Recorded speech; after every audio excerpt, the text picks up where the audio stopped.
For nearly 2 decades, you've turned to Illegal Curve Hockey as your destination for the latest news, audio, and analysis regarding the Winnipeg Jets, Manitoba Moose, and all things hockey in Manitoba. Join Drew Mandel, Dave Manouk, and Ezra Ginsburg as a special edition of the Illegal Curve Hockey Show, presented by Play Now, the official sports betting partner of the Winnipeg Jets, starts now. Good evening, Winnipeg. Good evening, Manitoba. For all those joining us live this evening at Cityplace, as well as on all of our social media platforms, we say good evening, universe, and welcome to round 2 of the Stanley Cup playoffs. Along with Dave Manouk, I am your host, Drew Mandel. This is a special edition of the Illegal Curve pregame show, getting you set for the Winnipeg Jets and the Dallas Stars. Game 1 in about 2 hours' time as the Jets look to continue with the heroic and magical run that they went on starting late in Game 7 on Sunday evening. David, pleasure to see you. I mean, the city has been abuzz since Sunday. I don't feel that has lessened at all. People are still, I think, stunned that they're here, that the Jets are still playing, given how Sunday wrapped up with the drama, the late goal, the overtime winner in double overtime. But they're excited, and you can feel the buzz in the air as round 2 begins in a few hours' time in downtown Winnipeg. Yeah, no, you're right, Drew, and it has been a lot of excitement, and people are talking about how many times they've watched Cole Perfetti's game-tying goal with 1.6 seconds to go, although people are saying it's 2.2 seconds apparently, but I think the NHL changed it after the fact. They changed it after the fact, but we saw 1.6 left on the clock, and so that's what, and again, folks don't really care when he scored it. It's just the fact that he did score it, and it's improbable. I mean, nobody expected it. Again, I am, we were talking to Scott Arneal today in the Matt Frost Media Center, and his mantra was to move on. Like, we're focused on the Dallas Stars, and we're going to leave that one behind. And we talked to him yesterday, of course, and both those interviews are on our YouTube channel. But I just thought it was interesting just to hear how it takes a while to kind of reflect on that and realize, what did we just see? What did we witness? And again, as someone who was in the building, and I was there in the bubble when the Jets beat the Oilers. But again, look, triple overtime to win the series, completely phenomenal. Different though. Of course, because there's no fans. Right. And when you watched, and we did, there were so many different things that were neat to talk about. And I know we're going to talk about the Dallas Stars, and we're going to set that up. Yeah. But having a few days, like you said, Drew, to kind of reflect on the win, what it means for the city, the province, and Jets fans who, of course, don't live in Manitoba anymore. It's so huge. And we're getting emails. We had an email from, by the way, shout out to Wes, who's a former Manitoban living with his family in Tokyo. Yeah. We're huge Wes, in Tokyo. I'm not going to say his last name, but he says he's cheering on the Jets against the Stars from Tokyo, Japan. Go Jets, go. Keep up the great work, guys. Enjoys all of our shows. So, did I get that email? I think he thought he sent it to all of us, but that's why I'm letting you know that. Thank you, Wes. I never got the email, but I appreciate. I assume that he meant it for me as well. Well, he did. He said Drew, Dave, and Ezzy. There so you that's go. why. Perfect. I didn't. Good enough. Yeah, but my point is that folks outside of this province are elated, they're ecstatic, and they are reveling in this victory by the Winnipeg Jets. And it wasn't, again, inconsequential, but just all the different things that you're seeing now, right? You're seeing if you watch the videos. And of course, again, we're in the moment. We're trying to focus. We know we've got to set up. We're going to do a post-game show, so I'm focused on that. And illegalcurve.com. I got to make sure that's up to date. So we're so riveted to this, to getting the information out, that sometimes you don't even appreciate what it is you're participating in. And so, of course, having a few days, and although the site has been beyond busy, just allows you to reflect on some things. And let me ask you a question there. You talk about the few days, because, it's one thing to win a Game 7. Sure. That's going to be exciting. People are going to appreciate that. People are going to be happy about that. It's another thing to win a Game 7 in the manner that they did. Yep. And I know the mantra for the Winnipeg Jets all season long, and they've lived up to it for the most part, has been, okay, that game's done, flush it, move on to the next game.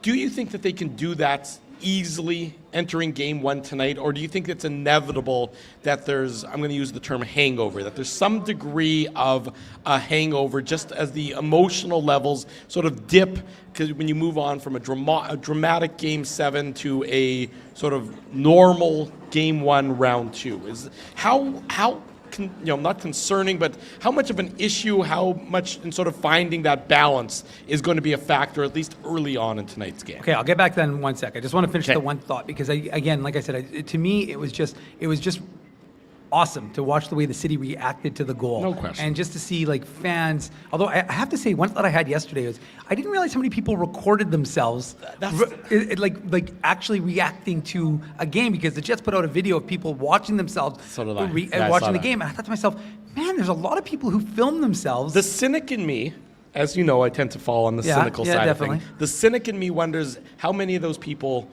watched the game without recording themselves, then decided they wanted to be social media celebrities, rewound it, and then recorded themselves. Okay, well, I never thought, boy, that is cynical. I'm a cynic. Yeah, I apologize. I know. I should really get over it. No, that's fair. You're entitled, but I didn't think of it from that perspective. I just tried to enjoy the nature of the reaction. But I never thought about it from that perspective. True, for sure, that's possible, I guess. But no, I mean, look, even if it wasn't, there were so many. I noticed one you tweeted was the Blues fans who were thought that they were going to capture them celebrating a victory, and instead captured them watching the game get tied. But Yeah. I just thought it was just so cool to see the reactions on from the street parties and inside the building, and of course all around the internet, all around the world, with folks sending in their videos. So that was really neat. And the one I really suggest you go and check out because it was awesome. Our videographer, Colby Spence, who's incredible. And of course, we're going to bring you Gary Bettman in about half an hour, or maybe in about an hour. So let me just interrupt you there for a second. I don't think most people know that. The NHL Commissioner Gary Bettman is speaking before the assembled media in about an hour's time.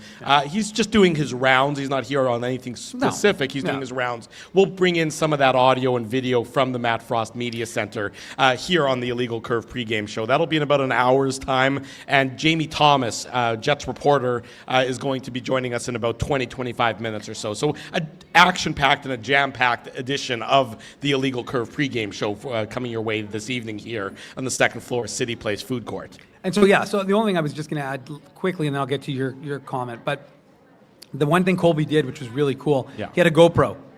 So he happened to be at ice level for both Cole Perfetti's goal, but also for Adam Lowry's game-winning goal, or double OT game-winning goal.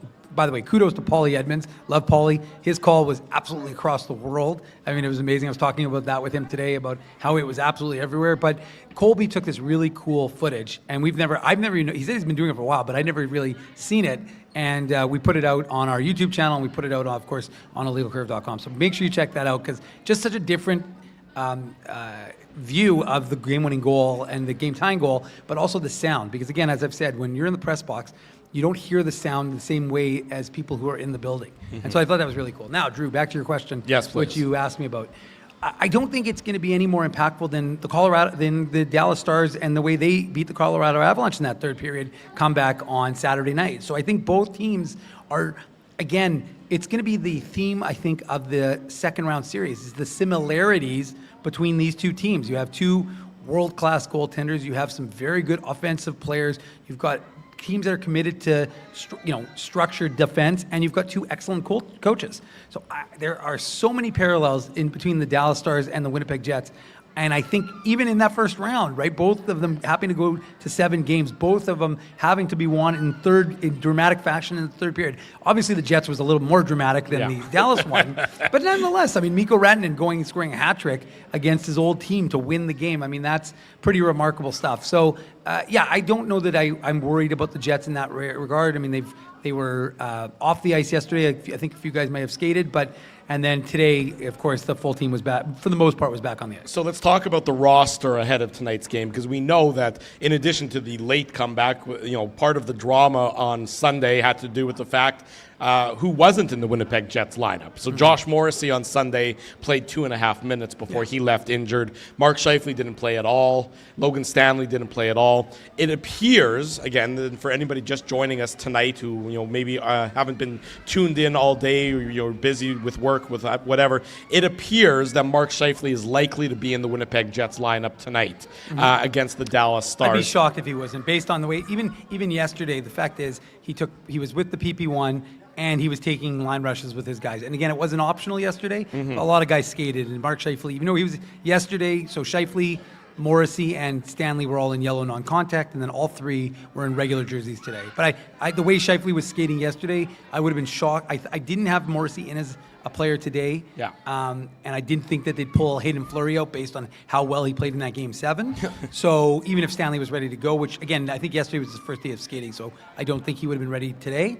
But the fact of the matter is, the only one who I really thought of the three was Mark Scheifele, and it seems like he's going to be a good player. Officially a game time decision, so that'll officially come out. According to Scott Arniel, everybody on the ice was a game time decision. I'm like, well, does that mean Chris Driedger's a game time decision? Like, what are we talking Maybe about? they're going to put Driedger in as unexpected third string goalie getting the start. There would be an upset if that was to occur. But we would expect Mark Scheifele to be in the lineup. And interesting. I saw this. I'll give credit to Mike McIntyre and Ken Wiebe of the Winnipeg Free Press. This is going to be the first time since March 23rd. So going back, obviously over a month now, closer to 6 weeks, since Scheifele, Velarde, and Ehlers have all been in the lineup at the same time. Yeah. So up front, the Winnipeg Jets certainly getting healthier ahead of this series against the Dallas Stars. Scheifele looks like he's going to center Connor and Velarde, as you would expect, as the Winnipeg Jets have used most of the season. The second line becomes Ehlers, Nemesnikov, and Perfetti.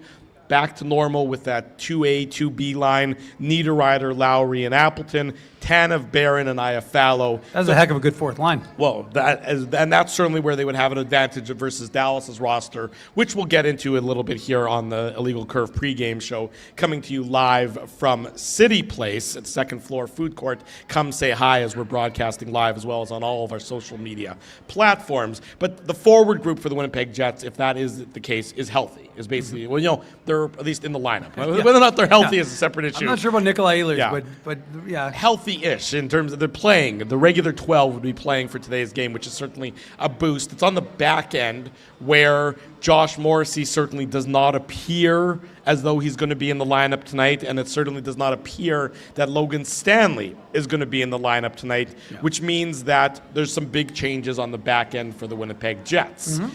Dylan Samberg and Neil Pionk, who've been together most of the season and have been really solid together most of the season, and Neil Pionk was incredible on Sunday, and Dylan Samberg was equally incredible, obviously, in terms of his defensive prowess. That's now the Winnipeg Jets' top pairing defensive pairing, no question about it.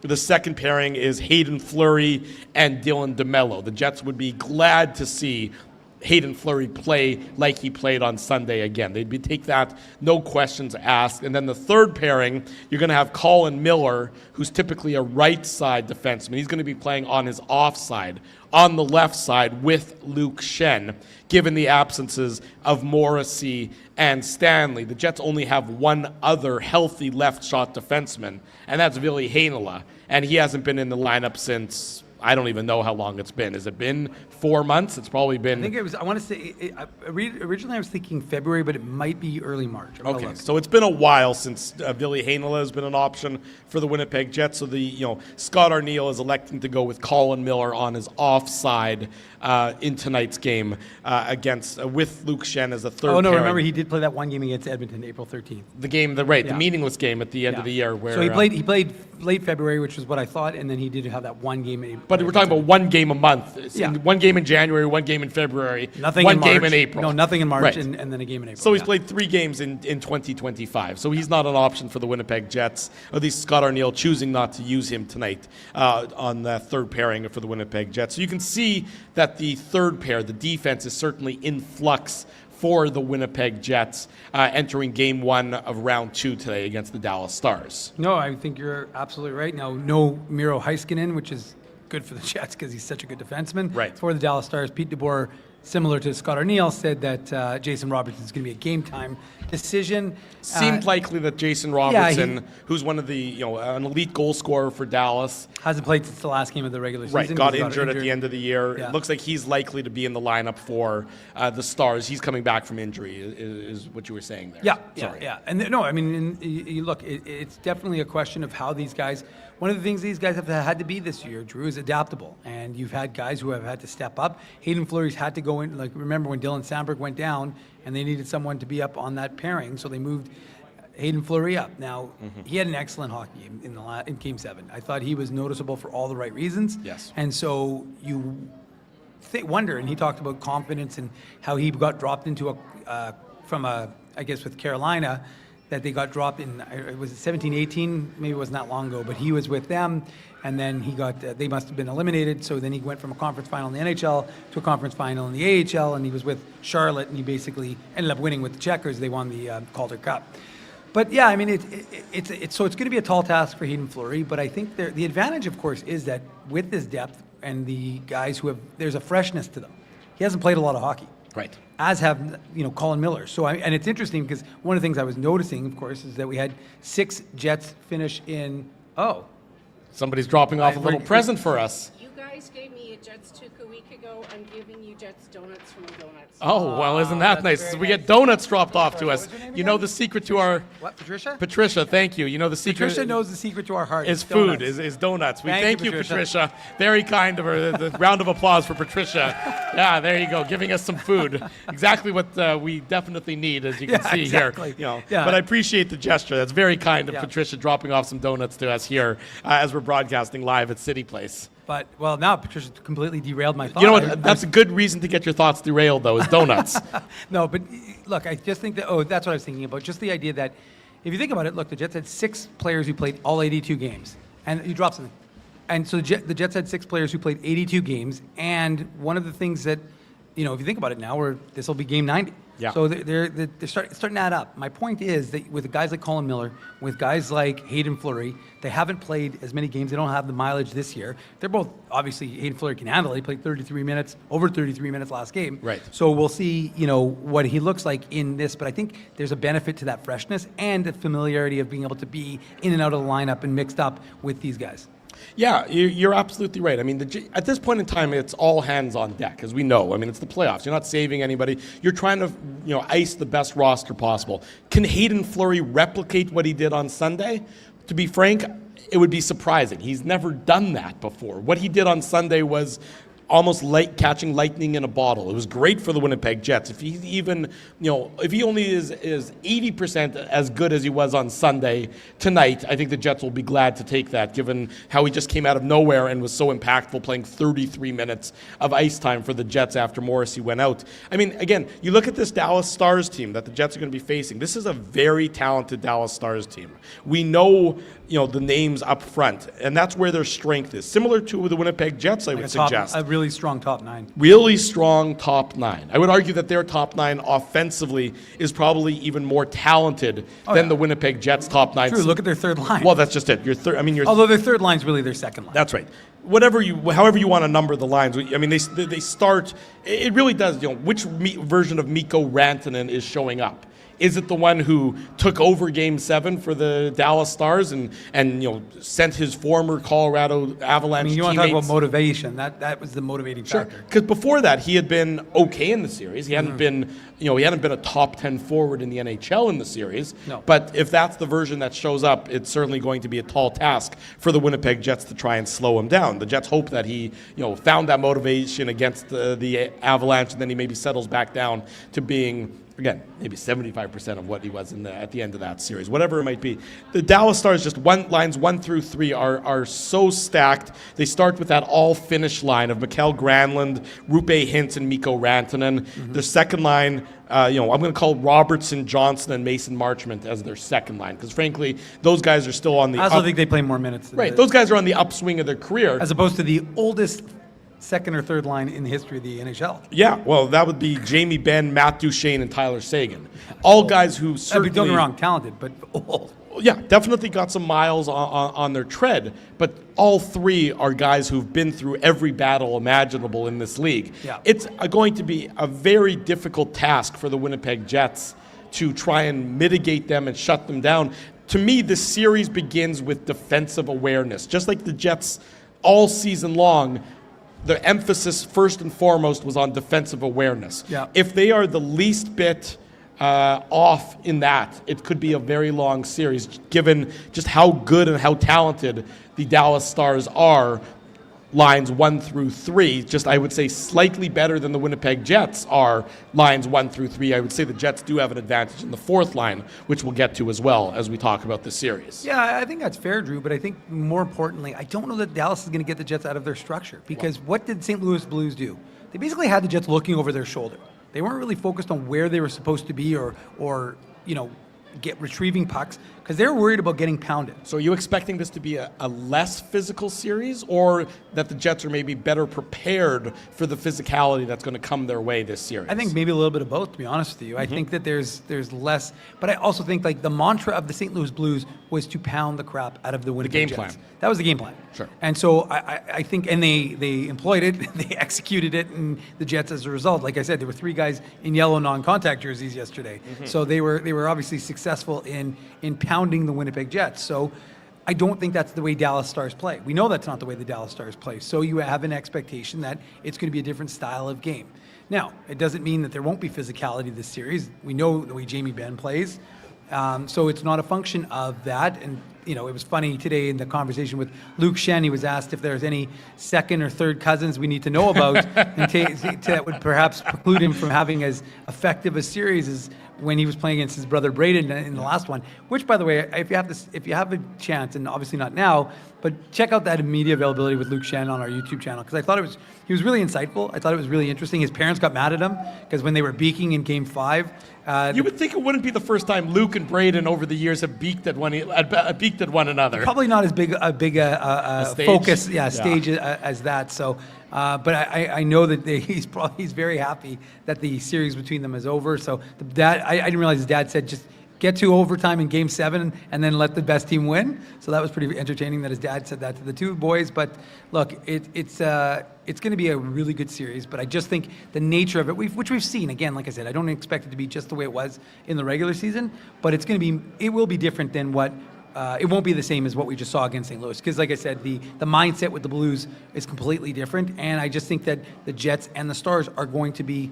It's going to be a chess match because Pete DeBoer is a hell of a good coach, but it's going to be more in terms of trying to capitalize on the mistakes of your opponent, and not necessarily because you're pounding them on every shift. Do you think this series, with that in mind, do you think that this series is going to be easier for the Winnipeg Jets to play?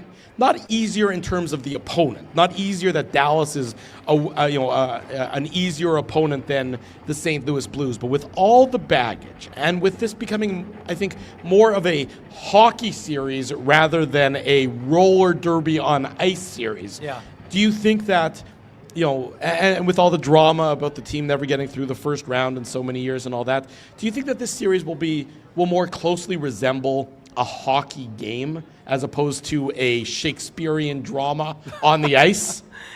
I mean, it's a good way of phrasing it, Drew. I don't know. I mean, again, we're going to have to let them decide for themselves when we see the puck drop in, an hour and a half, 2 hours, whatever it's going to be. So it's probably closer to 2 hours. Yeah, it's closer to 2 hours. Again, the puck drop tonight, I know they say 8:30, but again, a reminder to everybody, it's probably closer to 8:45, maybe even 8:52 is sometimes the time, if you want to be exact. So settle in and pour yourself whatever caffeinated beverage you need to stay awake tonight. Unless you're Ginsburg, then you'll just fall asleep, apparently. Even if it's the most exciting game ever. But bless the man. Yeah, but no, I mean, I do think it's going to get back to a more structured game, and like I said, it will be less physical because I think it'll be more focused on puck possession. Yeah. And again, thing within the structure that allows you to, win the hockey game. And again, I think that the Blues were just so focused on taking the Jets out of their comfort zone that's what they did. And they did. They were successful. They were very successful at home. They did it here at Canada Life Center. So we'll see if it's just not the MO of the Dallas Stars, right, Drew? They don't play that style of game. So I don't anticipate that they're going to be like, you don't get through, 82 games of the regular season, 7 playoff games, and then say, you know what, we got to change our style. Now, of course, you have to adapt to who your opponent is. Sure. And you have to game plan for them, but you're not going to change the style of game you're playing that's been effective for you, that helped you get through a round of the playoffs, in order to just try and, we're not going to replicate what the St. Louis Blues did because they had success against Winnipeg Jets, because that's just not the way this Dallas Stars team is constructed. Right. There again, and I think that makes sense I think that's almost not an advantage to the Winnipeg Jets, but just more civilized from the Winnipeg Jets perspective, in that they can maybe go back, obviously an elevated version of their regular season game, but they should try and match that game. The regular season game that they played to such effect all season long almost got thrown out the window against the St. Louis Blues, given everything that was circling around, given all the noise, given all the aspects and connections of that series, almost changed the dynamic and how the Jets had to approach it. Never mind the goaltending issues, which of course we'll get into as we go this morning or this evening here on the Illegal Curve pregame show, live from Cityplace, second floor of Cityplace. Brad Roy, thank you for the contribution. He says this series should be let it hurt and more real professional playoff hockey. Keep up the great work, gentlemen. Thank you, Brad, for that comment. Always appreciate when people give us the feedback and what they're thinking in the chat and here live at Cityplace as well. I'm really looking forward to the start of this game. I think that's going to be very interesting. I remember, and it's different, of course, given that it's football and it's hockey, and obviously there's no comparison between the two. But I remember when the Vikings had the Minneapolis Miracle a number of years ago. Remember when they beat the New Orleans Saints on that last play, the Hail Mary touchdown? And then the next week, they came back to play the Philadelphia Eagles, and they almost had nothing left in the tank against the Eagles, and they got blown out in the NFC Championship game. I don't expect that that's going to be the case for the Winnipeg Jets. I don't expect that that's going to be how this is, but I do wonder about the emotions of it all and the just having to recalibrate yourself where you have been the story in professional sports for the last 48 hours, basically, where you've been all over everything, where you wouldn't necessarily see Winnipeg on the marquee because of how you won Game 7. Pat McAfee everything. Show, everything. That the crowd, wild as wild can be, the atmosphere, the comeback, the drama, everything about it. To me, I'm very curious to see how the Winnipeg Jets handle that, how they deal with that emotion, especially early on in the game. I think Dallas, I know they had their comeback, not quite as dramatic as the Jets version. Pretty dramatic, but I also think they had that extra day. They had it on Saturday. Sure. The Jets had it on Sunday. I wonder, just again, how that all gets harnessed early on in tonight's Game 1 between the Jets and the Dallas Stars. We'll go to our first commercial break. Jamie Thomas, Jets reporter, whatever your title actually is, it's way too long. No one knows. No one knows. It's a very long title. I've done too many things. There you go. Yeah. He's going to join. I can tell you what he's not, and that's a fantasy football expert. But I say that with, of course, all the love in the world, as Jamie and I are in the same league, of course. We'll come back. Jamie Thomas joins us to tee up more on the Jets and the Dallas Stars. It is, what is it? It's Wednesday night. We're live, Cityplace, second floor, on our YouTube channel as well. As we go to break, be sure to smash the like button, subscribe, and turn your notifications on. This is a special edition of the Illegal Curve Hockey Show, the Illegal Curve pregame show, coming to you live from Cityplace. We want to thank you for not betting with Play Now and choosing our illegal gambling site instead. Because we couldn't afford things like this without your money. So much of your money. Now you might have questions like, do our profits benefit your community? No. Or bet with Play Now, Manitoba's local legal and secure gambling site. Dining, entertainment, parking, and convenience, all in one spot. Cityplace is located in the heart of downtown Winnipeg, attached to the Canada Life Centre. Whether you're working, living, or out for a night in the downtown, make Cityplace your go-to destination before or after the fun finds you. Lunchtime, game time, anytime, visit Cityplace at 333 St. Mary Avenue, next to Canada Life Centre. Holt Dental, the new official dentist of Illegal Curve, has a philosophy rooted in two unyielding principles: genuinely caring about patients and providing outstanding service.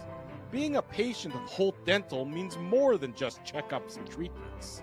It's taking the time to listen and talk to each patient so they can achieve the best long-term health, functionality, and aesthetics for their teeth, mouth, and gums.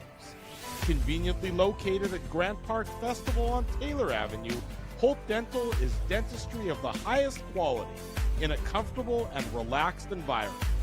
For more information, visit holtdental.ca. Oh, and there's plenty of free parking at the front door, too. Celebrating its 40th year as Winnipeg's home for stand-up comedy, Rumors Restaurant and Comedy Club has recently been named Canada's top comedy club and a top 5 comedy club in North America. From birthday parties to date nights to fundraisers and everything in between, Rumors is your destination for the best and most affordable live entertainment Winnipeg has to offer. For more information on upcoming shows, Rumors' incredible promotions, and to purchase tickets, visit rumorscomedyclub.com. At Boston Pizza, a fast lunch doesn't have to mean fast food. Now you can get a $15 lunch served in just 20 minutes, including your choice of a main, side, and drink. That's right, lunch for $15 at your local Boston Pizza.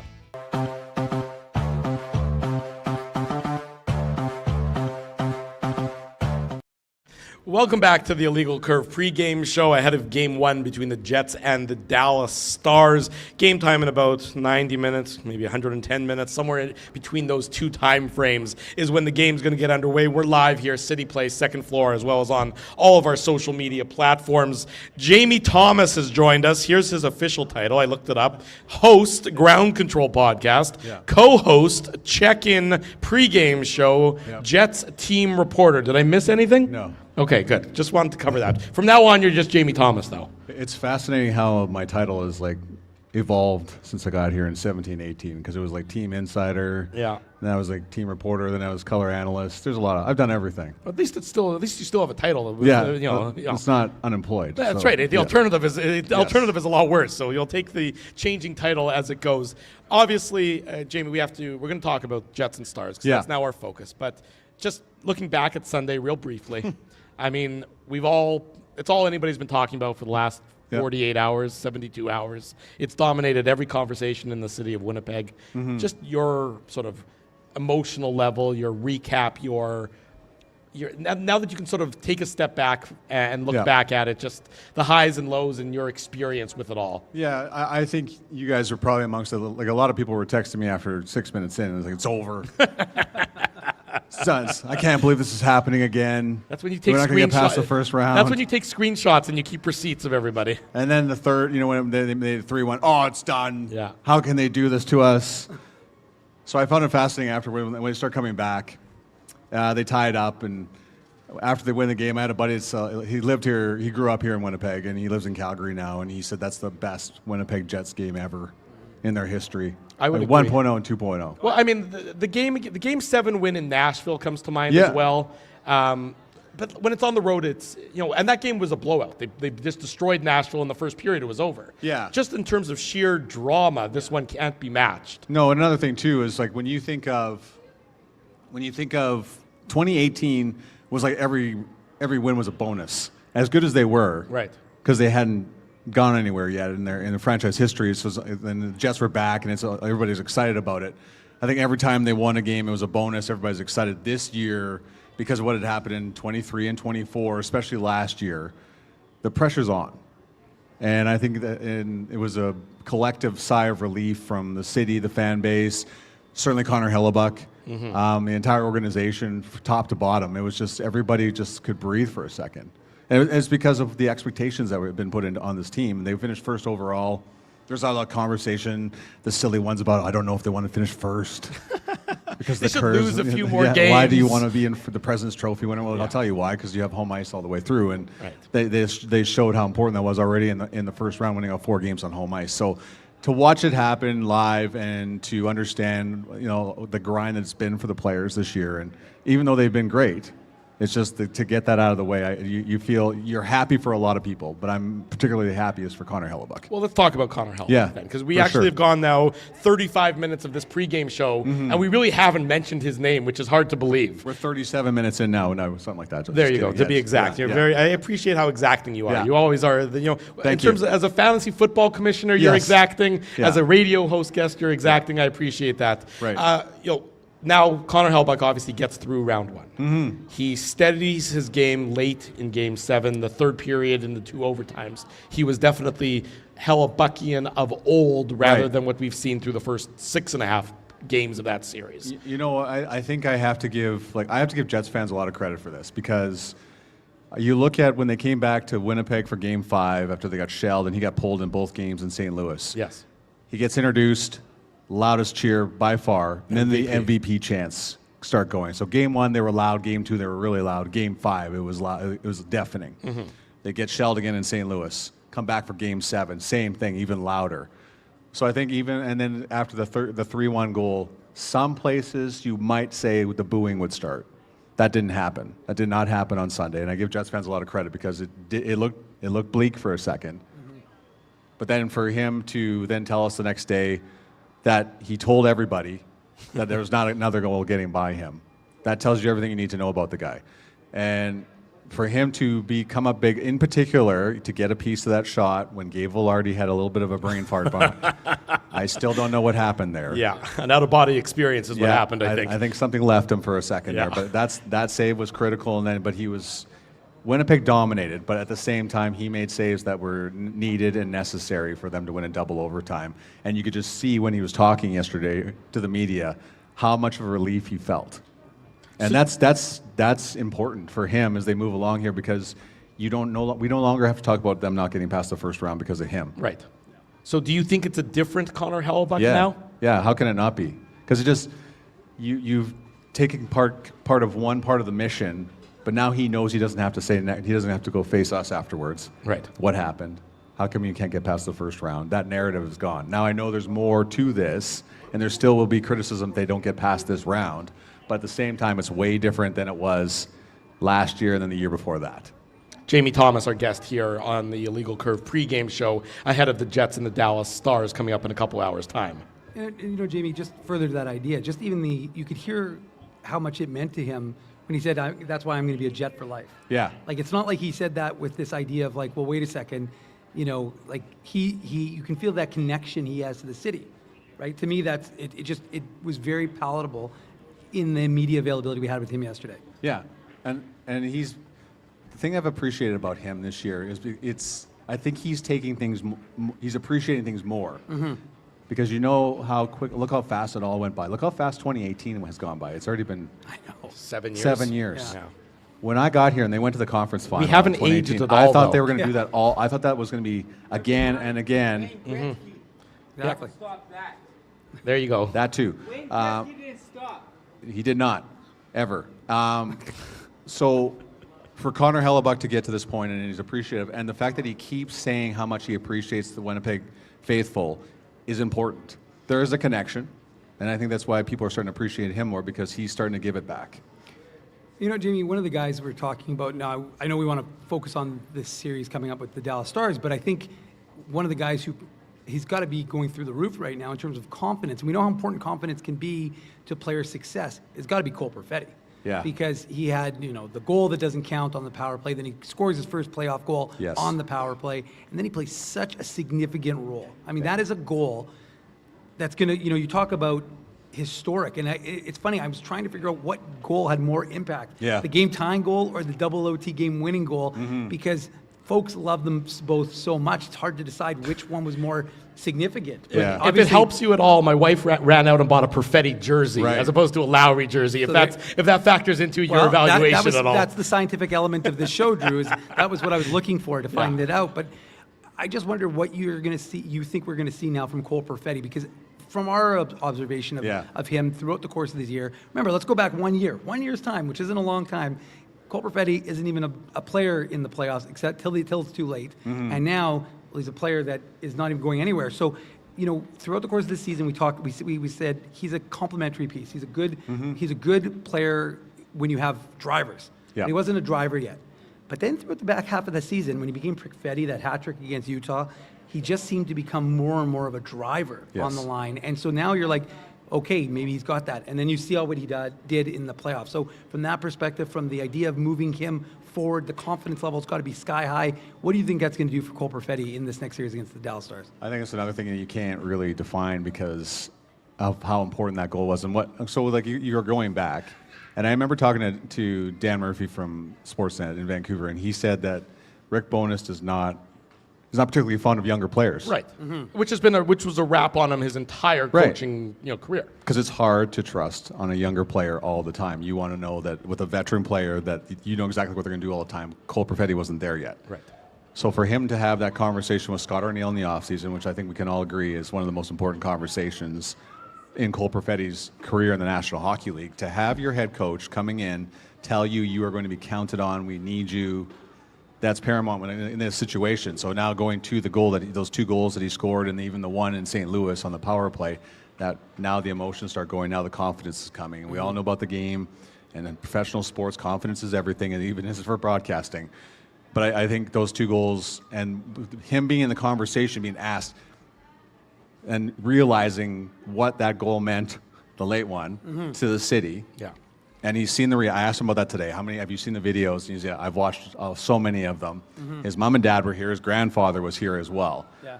That's huge. And I think this is just a building point for him in an early part of his career, a guy that's a 10th overall draft pick. You know, your Dale Hawerchuk's wife mentioned him, called out his name for the draft that year. And I just think he's going to be counted on heavily down the road here, and he's going to be he's the big part of the present right now, and certainly part of the future. But those 2 goals will push Cole Perfetti's confidence sky high, and that's all you can ask for at this point, this time of year. Jamie Thomas, our guest. It's a special edition of the Illegal Curve Hockey Show, the Illegal Curve pregame show ahead of Game 1 between the Jets and the Dallas Stars a little bit later on this evening. Jamie, I'm not going to use the word healthy because no one's healthy this time of year, but the forward group for the Winnipeg Jets does appear as though it's going to be at full strength. Right. Mark Scheifele, game time decision officially, but I think it'll be a surprise to all of us if he isn't in the lineup. So having the 12 forwards the Jets have sort of had the most success with all season long. Yeah. How important do you think that is as we as they begin to do the battle against the Dallas Stars, who equally are back to full strength with their forward group and peers with Jason Robertson returning? I think where Winnipeg has an advantage in this series, and we can even go back to St. Louis, is their depth. Winnipeg's depth is probably unmatched, certainly in the Western Conference. I don't want to speak because I think Washington's a pretty deep team as well. But from the Western Conference perspective, Winnipeg has the deepest roster. And they proved in that first round, surviving without their top player up front and their best defenseman on the back end. And we can certainly say their best goaltender not at his best. Now you have your full forward group. Everybody's in their comfortable spot. Adam Lowry goes between Appleton and Niederreiter, the best third line in hockey, the best checking line. They're going to be so huge in this series, especially against the top line with Mikko Rantanen and, of course, Rupe Hintz on it as well, and Michael Granlund. Right. So they play a large role. The all-finish line for exactly, for Dallas. all finish. And then and where Winnipeg, now you have the Niederreiter. Of course, you have Cole Perfetti, Nikolai Ehlers, Laszlo Domestikov together, and then you have the top line. Just Mark Scheifele will puts everybody back where they're normally playing, which is what you want at this time of year, where you want everybody's comfortable. Not that they can't play in multiple places with multiple partners, but with the same group, the guys you're comfortable with, you have to have that. And the fact that they survived a game, 2.5 games without Mark Scheifele says a lot. But you don't want to keep doing that as this goes along, especially against another deep Central Division team. You need all hands on deck up front. They're doing a great job. Right. So in terms of the matchups, then, Yeah. because this is going to be, you certainly. You got to pick your poison a little bit with the Dallas Stars because they go 3 lines deep as well. With a lot of talent. With a lot of talent. Yeah. Adam Lowry, Niederreiter, Mason Appleton. Scott Arniel is going to have, he's going to have last change tonight. For sure. Conceivably he's going to get the matchups that he best desires. Who do you see him deploying, the Lowry, Niederreiter, and Appleton lineup against? Because Rupe Hintz is such a handful. Yeah. And a big body and fast. I think you're happy. You're going to throw the Lowry line, but you're also not going to shy away from the Scheifele line as well, because Scheifele's line has shown this year certainly that they can go head-to-head with the other team's best line, but it will be the Adam Lowry line against Rupe Hintz. And then you're going to pick your poison with Duchesne. You're going to pick your point with Wyatt Johnson. That's the other part with Dallas. Wyatt Johnson had a breakout year this year. He's an unbelievable player. Was tremendous in the playoffs last year, and he's their third-line center. Right. That's where Dallas has everything, but it's what Dallas doesn't have on that fourth line is the pounders, the grinders that St. Louis had. You could argue all day long that was probably St. Louis's most important line. Was their fourth line because of what they did physically and sometimes offensively as well. in that last round series against the Jets. Sure, Radek Faksa, of course, for St. Louis, had a great series, was a huge factor. Yeah. And there's no question about it. You look at the Nathan Jets. Walker. Nathan Walker, small guy, but totally was, how many goals did he end up having? 3 goals in the series? Something like that. Yeah. But you look at the Jets' fourth line. You're right. The fourth line for the Dallas Stars, and it can change, it can move. Oscar Back, Sam Steele, and Evgeny Dadonov. Yeah. The Jets are going to be fine, are going to be glad to go with Barron, Tanev, and Iafallo up against that fourth line for the Jets. And frankly, I think that fourth line for the Jets will even get some minutes against some of the higher up roster players for the Dallas Stars. Especially as this series goes along. And that's the important part in all of this. You're not running your fourth line out there and going, oh no. Yeah, hold on tight. Exactly. You're not concerned if Morgan Barron's line ends up running up against the Rupe Hintz line, because Morgan Barron also, one thing Morgan Barron has shown, especially this season, he has the size and the speed and the grit to go against the bigger players in the National Hockey League, especially up the middle of the ice. Jamie, one of the things I'm curious, and Drew and I were discussing it, I think the matchup for the Jets is almost better than what St. Louis was. Yeah. Because even though there's more skill with Dallas, they don't get the Jets out of their structure the way the Blues did. Because the Blues just, again, we talked about it, their MO was like, we're just going to pound you. Pound. Yeah. And it worked. Of course, because the Jets weren't thinking about where they need to be or where that puck has to go. They're thinking, I just don't want to get killed. Or shutting down the other team's best line. It's just like, I got to move the puck fast, and that gets in your head. Right. So to your mind, I think you kind of answered it, but just if you wouldn't mind expanding, do you see this, like we seem to, that this is almost a better matchup for the Jets in the sense that this allows the Jets to keep the structure they were so effective with all season long? I agree with you, because remember as the season wound down, we were like, they got to finish first because you got to avoid Dallas, you got to avoid Colorado. I truly feel that Winnipeg matches up well, even though Colorado loaded up up front. I feel like Winnipeg matched up just fine against Colorado and Dallas this year, and it showed in the regular season. I know it completely wipes everything out. But like, careful what you wish for. You get first overall, and you get first in the conference. You get St. Louis, who was arguably the best team after Four Nations face-off. You catch a hot team that played the right way in the playoffs and took care of your best players. So now you have Dallas, who you played very well this year. And the one thing, even though the Jets weren't as incredible as they were to start the year at 15-1, whenever Dallas came within striking distance, the Jets took care of business. Against Dallas. They won those games. They won those key games against Dallas specifically. You even think about the time when they went to Vegas and they lost the first game of that road trip in L.A. Right. I'm like, okay, now you're playing Vegas. They throw in Eric Comrie. I'm like, hey, okay. Then they shut them out 4-0. You mean that's the Eric Comrie, by the way, that people wanted to start games 5, 6, and 7. So what about players like that? Exactly. In that situation, anytime Winnipeg was pushed, they pushed back. And that even goes back 2 years ago. That's the unbelievable part. That's right. Is whenever they were challenged, they answered the bell. They did that 2 times in this last series, game 5 and 7, when it seemed like the series was turning against them. They answered the bell, and I feel, as you guys say, with the matchup with Dallas, it's just a better matchup. It's just they feel better. They even have this thing right now where our good friend Frank Saravalli puts out that Jake Ottinger is now the front runner to be the starting goaltender for the United States at the Olympics. Well, I think it was Pierre LeBrun who actually said it first. And then Frank carried on top of that. So love both those guys. But we were a long ways away from that. But we do recall in November, what was the chance in this building? U.S. backup, right? So Jake Ottinger. And Jake Ottinger, who I talked to at Four Nations Face-Off, said he's learned a lot from Connor Hellebuck. He absorbed a lot from him, watched what he did off the ice, on the ice, drills that he did to get better. So there's a common respect there. So we're a long ways away from that. But that's going to be a point here in this series where I'm not saying Connor Hellebuck's thinking about it, but that's a matchup. That's another storyline. Sure. So there's a lot of compelling storylines in this series against Dallas that maybe weren't there against St. Louis that will keep this thing going here. But this is a much better matchup for Winnipeg. Both teams missing a stud defender.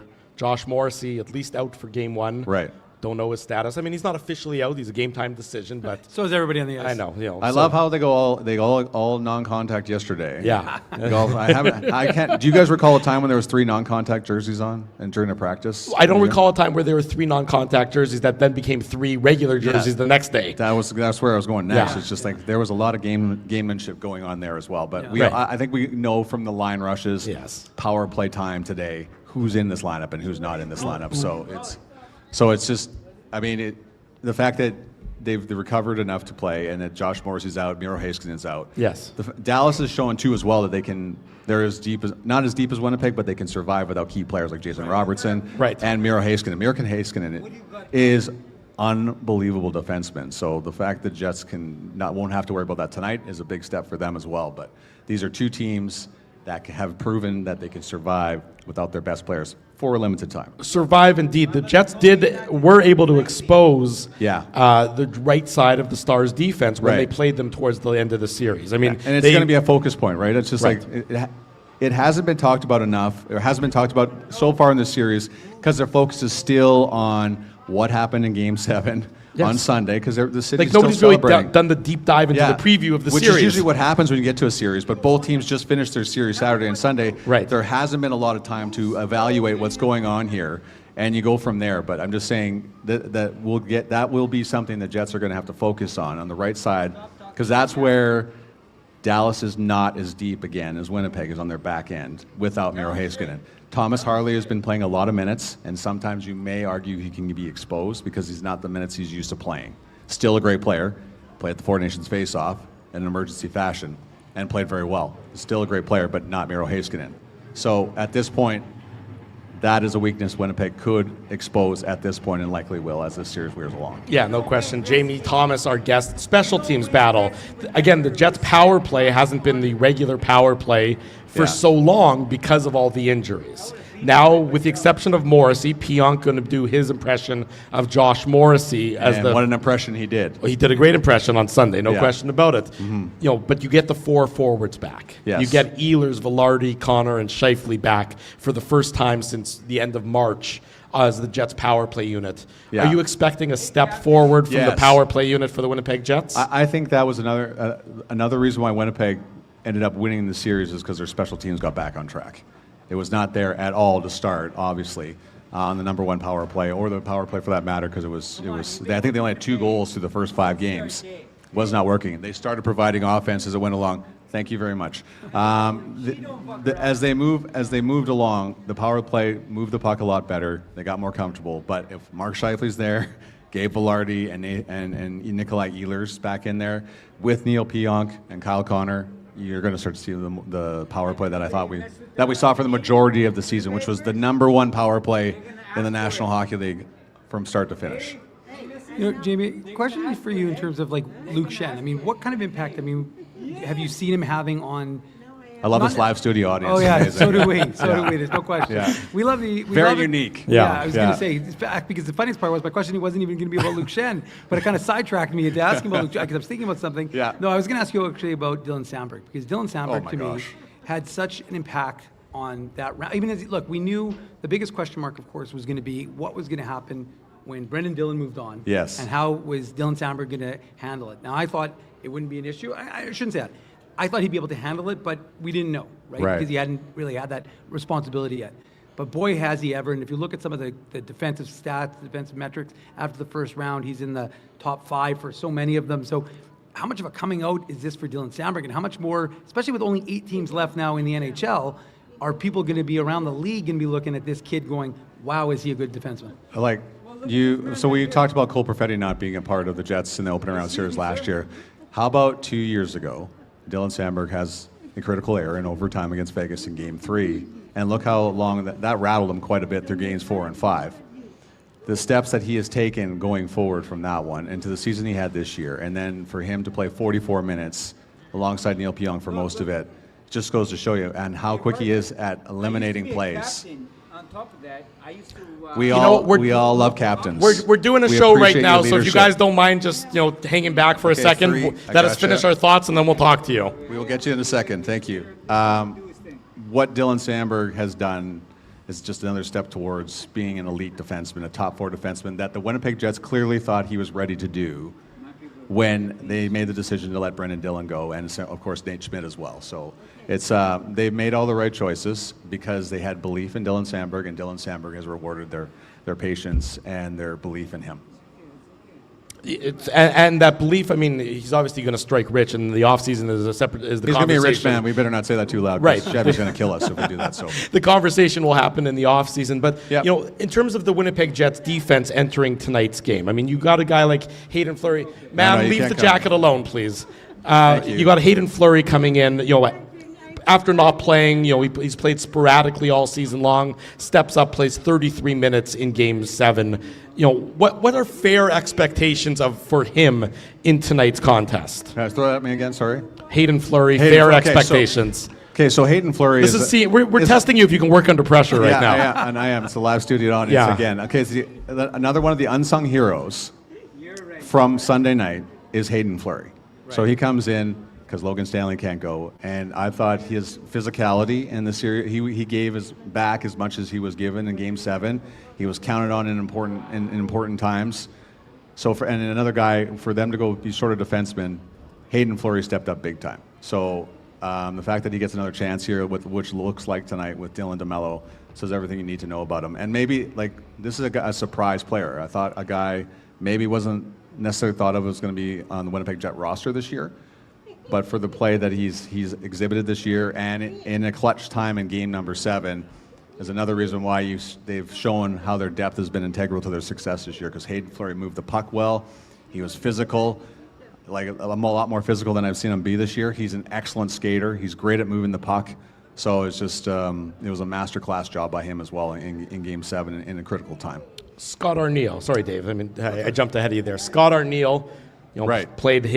got his first taste of playoff action as the head coach behind the bench. Yep. What do you think he has sort of learned from the 7 games that he can then translate into the second round against the Dallas Stars? Where I think his best coaching was done is when he made the decision to move the lines around. So he reunites Vladislav Nemestikov with Cole Perfetti and Nikolai Ehlers, but putting Adam Lowry with Kyle Connor and Alex Iafallo just turned out to be a pure move of genius, right? Sure. And then, of course, Morgan Barron is with Gabe Velarde, as well with Niederreiter. So there you have size, you have skill, but all 3 lines were excellent in that game against the Blues.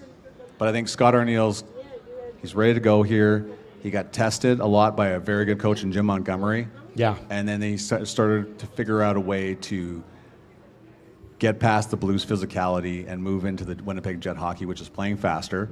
And he kept drilling that through, and he remained patient throughout that series, even though there was times, I'm sure, where he was going, what the heck else can I do here? But I thought he handled himself quite well, again, in Game 7 when it mattered the most. So I guess we've asked about a number of players, but from your perspective, Jamie, is there any sort of ones that you're keying in on? Someone who maybe, again, there's nobody in this market is off the radar. Nobody is, someone you wouldn't know about. But who are you looking for to kind of be that X factor? Because there are so many guys who kind of cancel each other out because these teams are so evenly matched. So who maybe are you looking for to kind of give the Jets that edge in this series? Right. I think you immediately go with Morgan Barron, because I thought he was a guy that was going to have to take a big step in that last series against St. Louis. So now you've brought an expectation with you, but we just talked about Winnipeg is going to be a deeper team with 4 lines than Dallas. So you're going to be having to get some offense. So I think Morgan Barron is going to be an X factor in this series. As long as Josh Morrissey does not play, Hayden Fleury will also be an X factor in this whole series, for all the reasons I discussed about what they did in Game 7. Now you have to do it again. That's the thing. It's like you did it in a huge game, but can you do it consistently? And Morgan Barron proved that in the first round against St. Louis. I thought he was great, one of the most consistent forwards they had. They're going to need him in this series against Dallas to do the same thing. And then however long and how much you have to count on Hayden Fleury, the same thing. It'll be a fascinating one. Yeah. 2 evenly matched teams, 2 teams that were the top of the league for much of the season. Dallas obviously had that late slide at the end of the year, but I think that's well past them. It really does it's another fascinating series between these 2 teams with not a lot separating between the Jets and the Dallas Stars. We look forward to it. We're going to watch your coverage. You and Sarah will do a great job, of course, and all the great coverage on the Jets website. Jamie, thank you. Thank you for working in some dangerous conditions. We appreciate you coming along and coming on air with us tonight. So I always like taking questions from the studio, so the audience. We're going to go to Gary Bettman. Next time I have to make sure I have one side of my headset off, because I can fully understand the questions. That's right. You got to listen to the questions from both sides. Thanks a lot, Tim. Great job over there. There you go. Producer Tim doing the great job. Jamie Thomas, thanks so much for joining us. This is the Illegal Curve hockey show, a special edition of the Illegal Curve pregame show, coming to you live. Do you want to go to? Let's bring Gary Bettman in. He's speaking in the Matt Frost meeting. I had to be in Utah this morning for the announcement of the team's name, the Mammoth, and the logo in the uniform. And I said, well, okay. So let's do some logistics. So I went to the game in Vegas last night. And while I was in the neighborhood, I went up to Salt Lake City. And while I was in the neighborhood, I figured I'd come here. And so I'm getting around and enjoying what I'm seeing. And with that, I'm happy to take questions. Or not. Commissioner, welcome. Thank you. You as well. Winnipeg Jets tonight, I believe, will be their 13th straight sellout, dating back to the end of the regular season, the last 8, and all 5 in the playoffs. Attendance year over year jumped almost 1,000 per game. You paid a visit just over a year ago and obviously held court with some local businesses and season ticket holders. I just wonder, on a personal level, your thoughts on what you've seen kind of year over year in this market. I don't think that the tickets is an issue. Buildings sold out, as you said, 13th straight sellout. I think the club, the organization, had to go through a process of transitioning the season ticket base.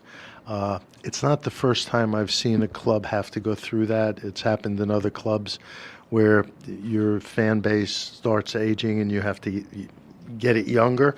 And based on how quickly and how tickets were initially sold here, initially when the team came back, I didn't think it was a long-term issue.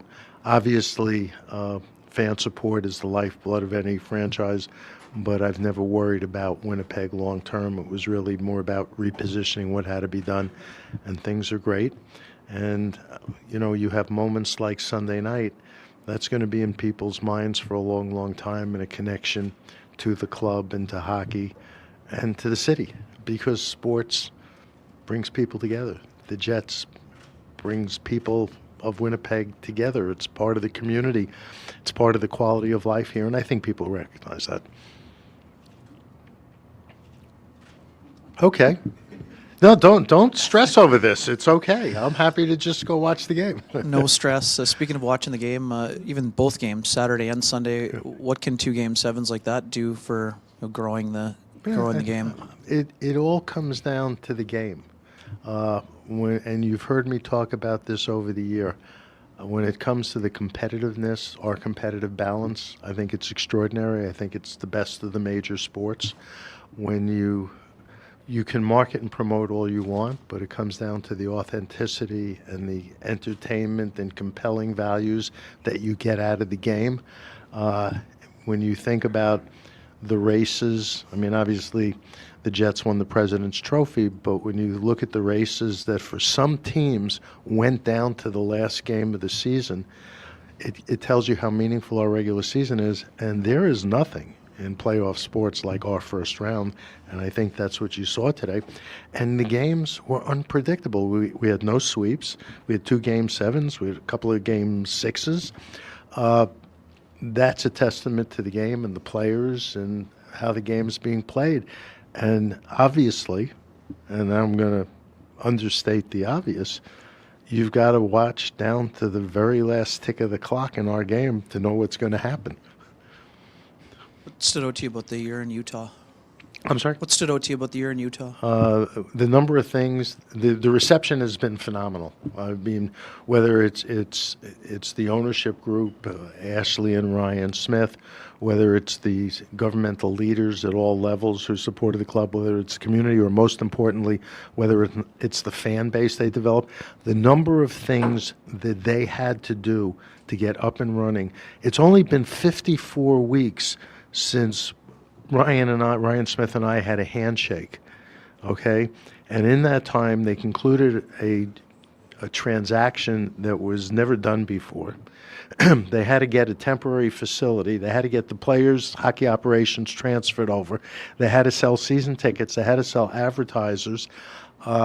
They're in the process of building, which will be ready for next season, a permanent practice facility, and there were cranes and heavy machinery in the arena beginning the reconfiguration transformation of the arena, and they were able to deal with coming up with a name and a logo, which is spectacular, all at the same time. As I said today at the media avail, they're really good at multitasking. And frankly, we had high expectations for them, and they exceeded all of them. and it's been a great experience. I don't know if you've seen the logo or the name, but if you look at the logo closely, it is ingenious.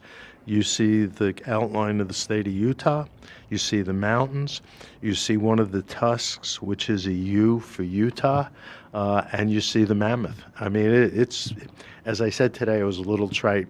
They had a mammoth undertaking, and they checked all the boxes spectacularly. What did it mean to get the Canadian TV rights deal done in advance? What is it done? What did it mean to get the TV rights deal wrapped up when you did?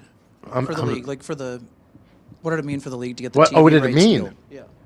It meant that we continue to be the most compelling content on the Canadian landscape. I mean, we had the previous record, and we exceeded that almost exponentially.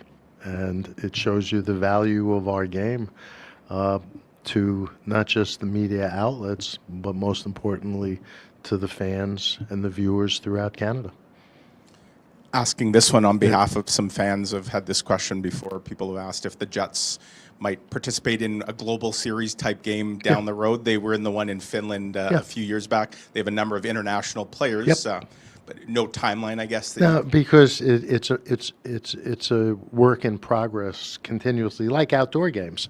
We have a long line of teams that have put their hands up and said we'd like to play, and we try and manage that process in a fair, orderly, and sensible way.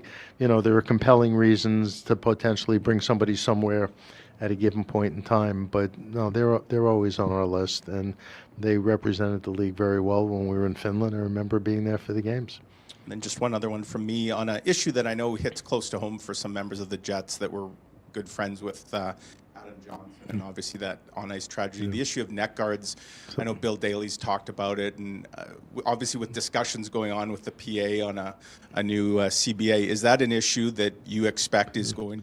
That's NHL Commissioner Gary Bettman. The remainder of that media availability will be on our website and on our YouTube channel, Illegal Curve Hockey. So you can check it out. You know, that's a sign that things are going pretty well in Winnipeg, in that the commissioner's here and there's not a lot to really discuss with him. No. You know, Mike asked a question about the attendance numbers. Well, the attendance numbers, we've seen what they are. You know, there's tens of thousands of people in the building. There's tens of thousands of people on the street. 13 straight shutouts or sellouts or whatever the number is. So things are pretty good, pretty strong in this hockey market. So the next time, you know, somebody that's not from Winnipeg asks you about that, or makes an offhand comment, or writes something that they don't know what they're talking about, you can just remind them about all that. And there's really just tell them to go to our YouTube channel and they can watch it on there. That's right. There's really no issue to that effect. I'll tell you what, we'll go to break. We haven't taken one. We'll take our last commercial break, and when we come back, we took one. We'll take our next commercial break. That's our final commercial break. And when we come back, we continue talking about the Jets and the Stars.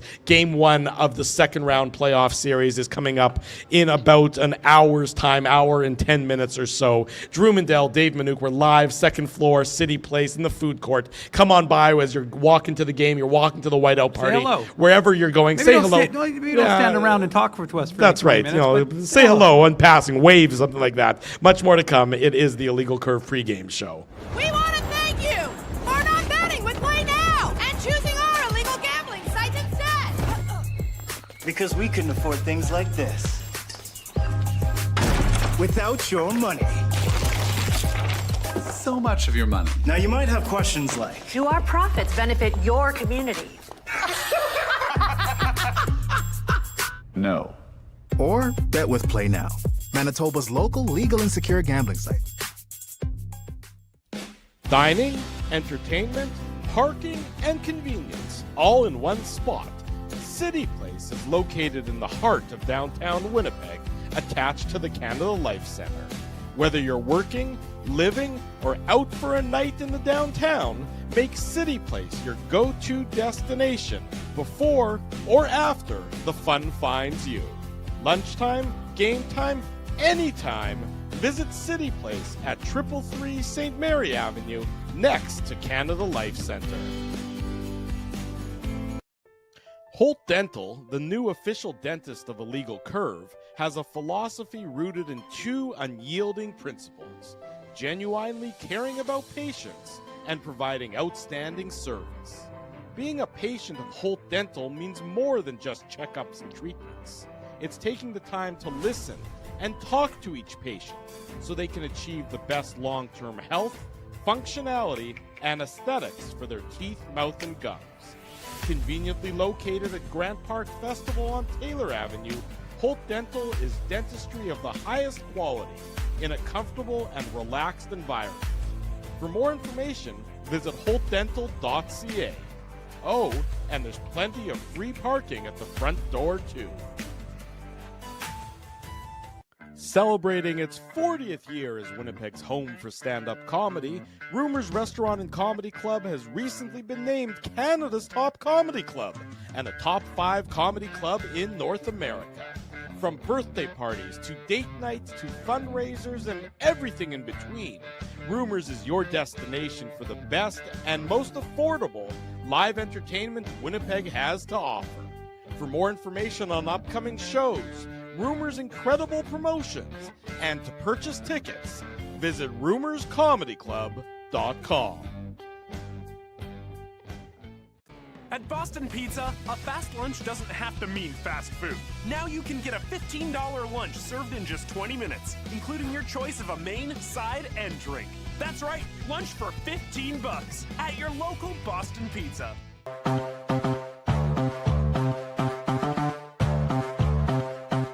20 minutes before the top of the hour, welcome back to the Illegal Curve pregame show, a special edition of Illegal Curve Hockey. We're live on location here, second floor, Cityplace. Drew Mindell, Dave Manouk, producer Tim Debenham doing a great job, as he always does. He's fending people off and producing the show. I know. Remind everybody after the game tonight. So after game one between the Jets and the Dallas Stars, it's the Illegal Curve post-game show. We're back on our YouTube channel. We're back on all of our social media platforms. Be sure to join us after the game. We discuss everything that went on between the Jets and the Dallas Stars. If it's anything like Game 7's post-game show, which has been watched something like 17,000 times since it happened on Sunday. I'm allowed to overshoot a little bit. It's at least 15,000, though. There's no question about that. Sure. Okay. Well, I'm allowed to exaggerate a little bit. But if it's anything like that, we encourage you, of course, to join us later tonight. It's going to be a late one. It'll probably be closer to 11:30 or so, but you're going to be up watching the game anyways. So come spend some time after the game with us here at Illegal Curve. We're looking forward to that. It's amazing, Dave, that we're now an hour and 12 minutes into this pregame show. Yeah. And we asked Jamie about it, but you and I really haven't delved deep into Connor Hellebuyck and what version of Connor Hellebuyck you expect to see in this series. He spoke very eloquently. He felt you watched him in his media availabilities since Sunday's game, and it felt like a guy who sort of tiptoed through raindrops to get to the second round. That his performance was so unlike him that it felt like almost that he's had a rebirth potentially as you start round number 2. What version of Connor Hellebuyck are you expecting to see? The poor version against the St. Louis Blues, the Vezina Trophy winning, Hart-nominating version that we saw in the regular season? Somewhere in between is more likely the answer. But do you think that sort of Connor Hellebuyck is quote-unquote back entering game 1 between the Jets and the Dallas Stars? Sorry, Drew, I was busy giving producer Timmy, a lot of love in the chat. He deserves all the love in the world. People were saying we weren't shouting him out enough. I'm like, we shout him out a lot, but I'm happy to give him... Timmy, turn the camera around. Let everybody see your face. But no, you can if you want. It's fine. No, Timmy says no. He's not he's feeling, a behind-the-scenes kind of guy. He's not feeling fresh right now, but that's fine. But anyways, look, I don't think there's any question that it's easy to say stuff in the media, and so we don't know. And so I don't really want to make an announcement, like a pronouncement one way or the other. Yes, he's locked in, he's ready to go, and then he gets shelled. Or no, he's not, and then he stops. I'm sure fans would like it if I do that, and he stops every shot he faces. But again, I tend to think that he is back to kind of the Hellebuyck that we know. And for whatever reason, he was honest. I really got to give the guy credit. He was very honest, very candid in his words. He talked about being rattled. He talked about what it was like to get pulled and how that had an impact on him. But he talked about, and it was interesting to hear Neil Pionk's words yesterday during his media availability, saying when he gave up that third goal during the second intermission, after giving up the third goal in the second intermission, Hellebuyck said, "They will not get another one past me." And he didn't allow it. And again, he didn't face a ton of shots. He only had 8 shots in the third and first overtime. So the Jets were good defensively. The Jets possessed the puck. But the fact of the matter is, he did have some good shots that he had to stop. No question. I mean, I was in the stands for Sunday's game, and Connor Hellebuck made key saves at key opportunities. The Jets were the better of the two teams in overtime, and that certainly helped in that, the puck for the most part was in the St. Louis zone. But when he was called upon, he stepped up, which is something you weren't really able to say at a lot of different opportunities, at a lot of different points in time in the series. And look, the fact of the matter is, he is the best goaltender in the NHL. He is a guy who the team has relied on. Now, not this year so much. Their structure has been what has really got them through, and he would be the first to admit it. We've talked to Connor Hellebuck a number of times, and one of the things he always talks about is this idea that the structure of this team allows him to be in position to make those saves. Right. So he credits the teams as much as the team credits him. Now, the fact of the matter is that because of what he's done for this team, because of the way he's played for this team, not necessarily this year, but over the years where he's had to be Hellebuckian, which, again, you could say he hasn't had to be that much this year. There have been times. Yeah, but there's games, there's instances, there's sequences, but there's not the extended weeks on end where he's the only reason the Jets are victorious. Right. But what I'm saying is that because of that, because he's been able to have a good season, but also not have to be exemplary. I mean, he's going to win his third Vezina and potentially the Hart. Yeah. So he has been exemplary, but in the sense that the team could afford to pay him back a little bit with that opportunity to get him back to that confidence level. Well, it's funny. So Jesse Granger, who joined us on Saturday's Illegal he had a Curve good. Hockey I Show, posted in the links today. Right, he had a really good column today on with Murat, with a co-byline on The Athletic, and it's available on our website, illegalcurve.com. Say it again. Illegalcurve.com. It's available on our website. They sort of looked at Hellebuck's performance, and they talked about how the strength of Connor Hellebuck isn't his athleticism, it's not his flexibility, it's not his, it's not things like that. It is his ability to process the game. Mm-hmm. It's like a cell phone. If you pour water on a cell phone, it's not going to work as well, right? You need to put it in rice for a little while. Are you living in the 1990s? Like, what kind of cell phone are you using? If you pour water on this phone, it's not going to work that well. I think that's pretty straightforward. I don't think if that's I pour a soda on your computer, it's not going to work as well. Fine, that's a little different story. Okay, fine. You're killing me with my your tortured analogy. It's a pretty reasonable analogy, I thought. Go on. But now that he's put his cell phone in rice and it's dried out, Mm-hmm. is he now back to that sort of exemplary processor? That's where he's best, at processing the game, keeping the game, being a step ahead of his opponents. And now, are the Jets maybe going to be able to work lockstep in with him to keep the front of the net, better protected than they did against the St. Louis Blues? These are all things I think that are going to be key factors in determining which version of Connor Hellebuck shows up in this series starting tonight with Game 1. Yeah, I think it's a fair assessment, and I think one of the things that we know about this team is when they are playing in that structured way, one, it's what leads to their offense, but two, it's also how they keep the puck out of the net. And one thing this team did better than anybody else in the regular season for 7 months, Drew, was keep the puck out of the net. Right. Part of that is on Connor Hellebuck, but part of that is also on the structure this team played with. And again, they were the best team last year in that regard, 199 goals against. This year, 191 goals against. So they got even better from what they were last year. And I think this team was going to be back because, again, the St. Louis Blues and the Dallas Stars play two very different styles of game. Right. And I don't think that the Stars will be able to, again, they may be able to do things with rush opportunities, but they're not going to be able to do it in the same manner in which the Blues did it. They're just not structured that way. So we're going to see. But I suspect if the Jets are back to playing that structure that we've seen them play for so much of this season, then Connor Hellebuck returns to that sort of form of big boring and sort of, knowing where the shots are going to come from, knowing which lanes he has to be in, and reacting accordingly. So when you ask me the question of what Hellebuck we're going to see, I would say, what team are we going to see? And if we see a Jets team that won the President's Trophy because of their structure, then I think we're going to see a Connor Hellebuck that is going to win his third Vezina and probably the Hart as well. Yeah, I mean, I think that's really part of the fascinating aspects of this matchup. I think this entire series is frankly as fascinating as it gets. These two teams are I wouldn't say that they're mirror images of each other, but they certainly know each other well. They certainly have a very similar approach to how they want to win games. Yeah. And it's almost like, okay, you guys are going to, who can execute it just slightly better given how similar they are. It's not going to be, I think, to your point, we wouldn't expect it to be as physical as the St. Louis series was. It's going to have some physicality. It's not going to be soft. Don't get me wrong. It's not going to be a free-flowing skate for all. It's going to be tight checking and everything else. But I wouldn't expect that it's going to be the same sort of roller derby on ice as I referenced it earlier between these two teams. And frankly, I look at the forward matchup and I just say, which forward group is going to be better at executing. I think the Jets are probably slightly better defensively. The Stars are slightly better offensively. But if you're the Winnipeg Jets, who are you trying to shut down the most? Who are you focusing your attention on the Dallas Stars among their forward group that you're saying, you can get something, but you're not going to be single-handedly defeating us? Is it Mikko Rantanen? Is he the number one guy that the Jets have to be concerned about in the course of this series?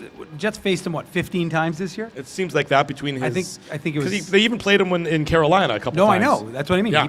I think they played him 3 times with Colorado, twice with Carolina, and once with Dallas. So.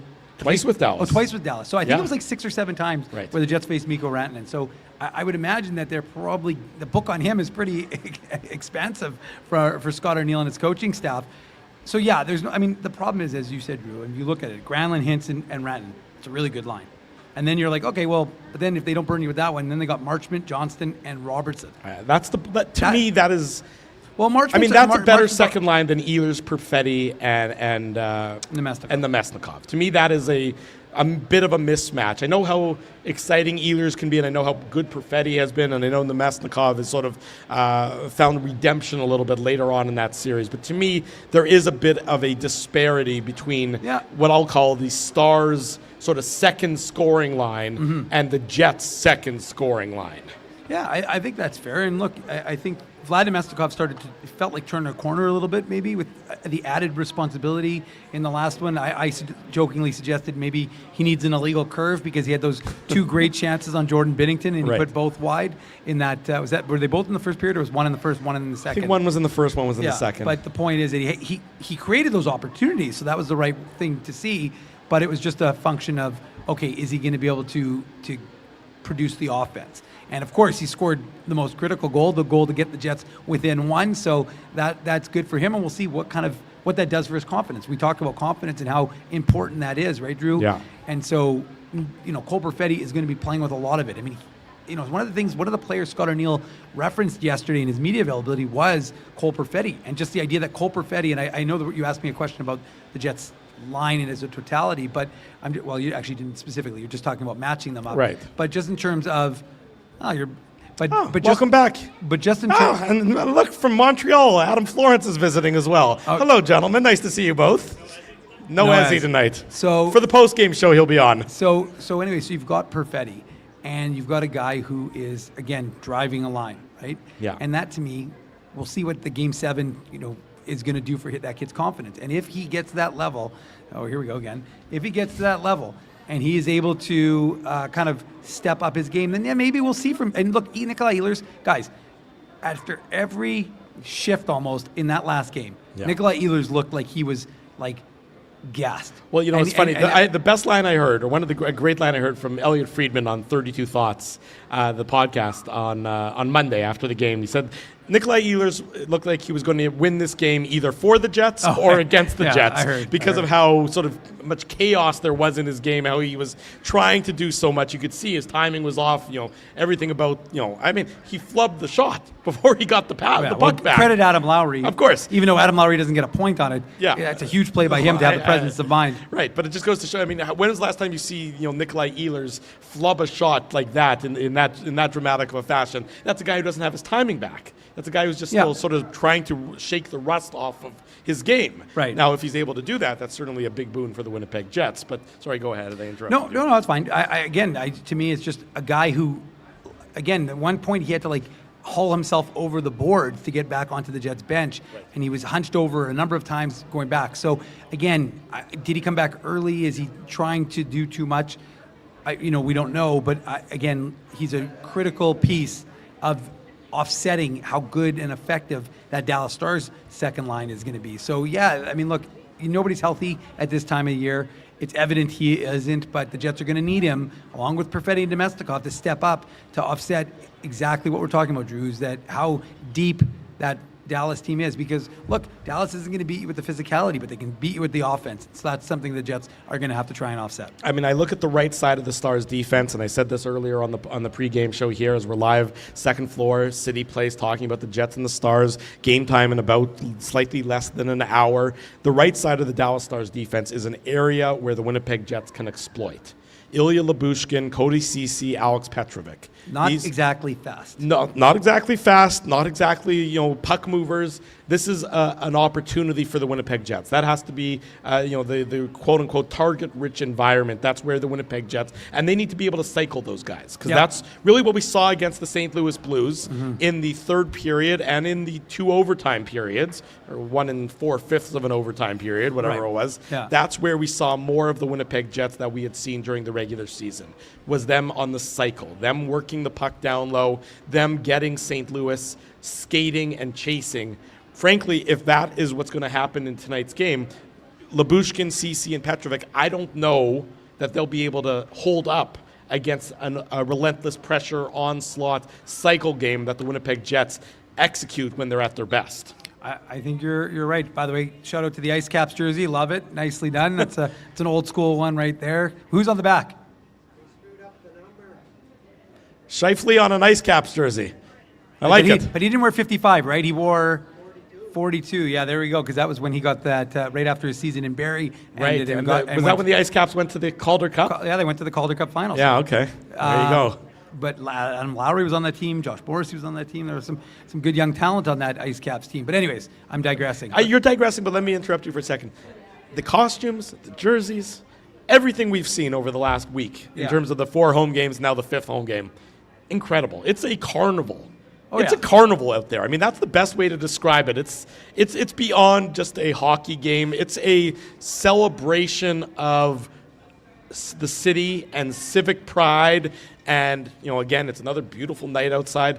The images and the visuals, and we talked about this, when Winnipeg is on the marquee and it's going worldwide, the images and the visuals make this city look unbelievable. So kudos to all the fans who are the driving force and the driving energy behind that, because it is wonderful to see, and it's the best tourism videos you could imagine that are being played all throughout the world as people are like, what is going on in that city? I need to find out more. I just feel bad for any painters that live in Manitoba, because all those outfits, all the painter suits, there's all a the shortage. Painter suits are being bought up by fans who want to wear them as whiteout gear. But no, you are right, Drew. I mean, probably that's how we should end the show, is just focusing on the community. I mean, and again, like they've been exceptional. They were in the first round with the chants, the energy. I mean, again, we talk about it. You go in the building and you can feel it, even if you're in the press box. Doesn't matter. I mean, it is palpable to feel the crowd's energy. And again, I agree with something Jamie said. Like, they could have turned, but they didn't. People could have left, but they didn't. Yeah. And they chose to stay till the end. I mean, look, a 3-1 game. Well, my dad would have gone, I can tell you that much. But my poor mom, she would have wanted to stay, but not my dad. Your dad beats the traffic at every opportunity. Game 7 wouldn't have mattered. Gary would have been gone. Yeah. But the fact of the matter is that the Jets gave their team something to cheer about, but the fans were phenomenal. And you're right, Drew. The scenes out there, and that's kind of what I was talking about earlier to kind of start the show, was just this idea of what we're seeing from days later, because we don't get to appreciate it in that same regard. So when you do see it and experience it after on social media or however it is, again, it's not the same as seeing it live, but it's still pretty cool, and it makes the city look awesome. I mean, we're pretty big backers of this city and this province, so no surprise that we're happy anytime Winnipeg looks good. But definitely shout out to the fans who do an exceptional job, not obviously just in the playoffs, but also during the regular season, and for all of you who join us pregame, postgame, and anytime on this show. Exactly. exactly right. We'll be back later on tonight after Game 1 for the Illegal Curve post-game show. Be sure to join us. Drew Mandel, Dave Manouk, Ezra Ginsburg, the three of us will be there to talk about Game 1 between the Jets and the Dallas Stars. We're looking forward to that a little bit later on tonight. If you haven't already done so, be sure to smash the like button, subscribe to the YouTube channel, and turn your notifications on. That way you won't miss a minute of any of our Illegal Curve broadcasts. We'll be back here at City Place on Friday night for the Illegal Curve pregame show ahead of Game 2. We'll be back later tonight for the post-game show. Big thanks to all of you for joining us. Big thanks to everybody at home who's joined us as well. We look forward to seeing everybody a little bit later on. Enjoy Game 1 between the Jets and the Dallas Stars. We'll see everyone later. For producer Tim Debenham, for my colleague Dave Manouk, I'm your host, Drew Mandel. Thanks, everybody. This has been the Illegal Curve pregame show.